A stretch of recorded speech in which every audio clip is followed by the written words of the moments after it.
Ellis, when you look back at the film, what did you kind of think of the play of the defense? Well, it's been like 3 weeks in a row now. Oh, excuse me, 4 weeks in a row, 4 games in a row.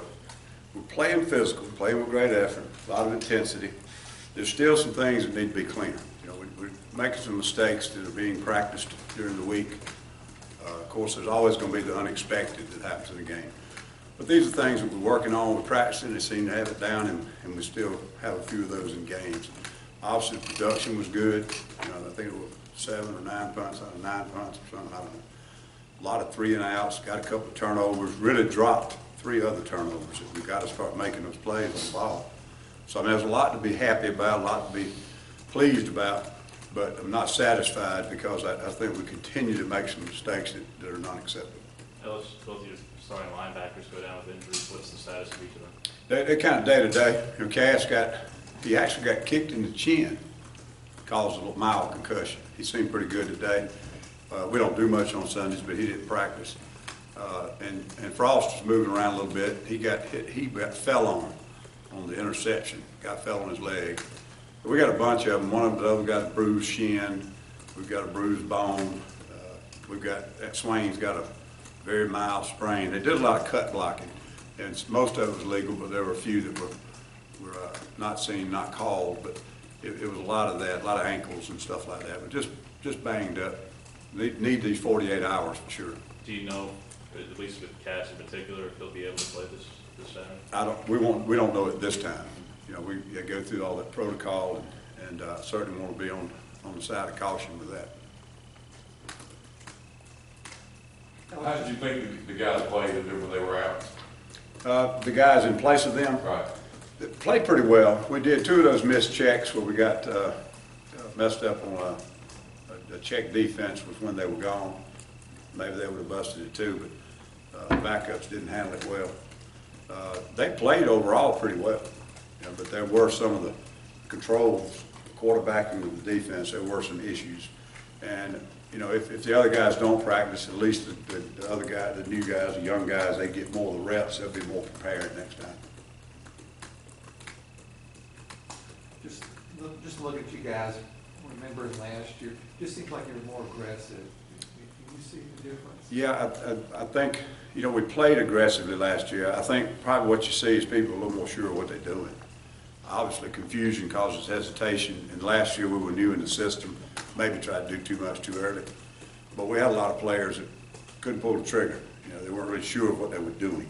But it wasn't a lack of aggression. I think it was more of a lack of knowledge and being comfortable within the system.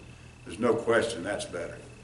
So that's hopefully contributing to a lot faster play and that type of thing. But we do still need to get a little bit cleaner mentally. How have you seen out of Brandon Harris, LSU's quarterback? They've had some issues there, quarterback playing 2 guys, but Harris especially. You know, I haven't seen a lot of film yet. I did get to see some of the Mississippi State game where he came in at the end and made some really good throws. And they were playing a soft defense, trying to, you know, more or less use the clock to their advantage, but he still made some really good throws. I know from just communication, just talking with someone, that he was replaced the other day in the game and came in and really did pretty well. So I'm anxious to sit down and study the film.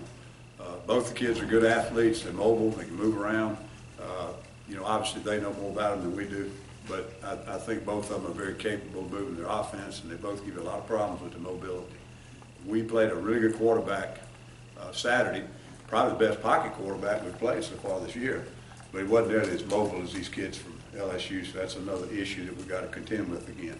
Usually at this point in the season, you have a good read on guys in film 4 games, 5 games of the season. How difficult is it, as you said, you don't really know a lot about this Harris here? Yeah, you always have that lack of knowledge. That's kind of always makes coaches nervous. But, you know, we'll look at the film. It really can't affect a whole lot of what we would do from a plan standpoint. But I think the players have to be aware, the biggest thing to be aware of is athleticism and the things they can do to hurt you if we don't cage them up in the pocket. Let's just talk about the play of the front 4, and Devontae Lambert's a guy that's really come on. What have you seen out of him? Yeah, Devontae, I think the last 2 games has really been a lot better. He had some production before, but I think his consistency is starting to come about. A lot of things that that you don't see, that we see on film, even when he's not making a big play. His alignment, his technique, and his separation off of blocks and holding point, you know, in the run game, all those things have gotten a lot better. And I think he had one of those big pass bat downs the other day at a very critical time. He really has played a lot better. He got to start, you know, this last game and playing really at a really good level right now. Ellis, if one of those, your linebackers can't play, can either one of them do the things you're talking about, the checks and those things? Yeah, I think all our backers will be fine. You know, what happens to you is when you work a rotation in practice and you lose your starters right at the beginning of the game or right before a game, that's hard on a backup to come in there and perform at the same level because he didn't get the same preparation. But I think, you know, if they're out a couple of days, that will help the backups get more repetition and be ready to play, more well rested, more well prepared and ready to play. Would the contingency be to move Chris back to middle, or would you want to move Trey in there? Or what would you do if Cass can't go but Chris can? How would you handle it? If Cass was out and Chris was still there, Yeah. just step up Swain. Gotcha. Yep.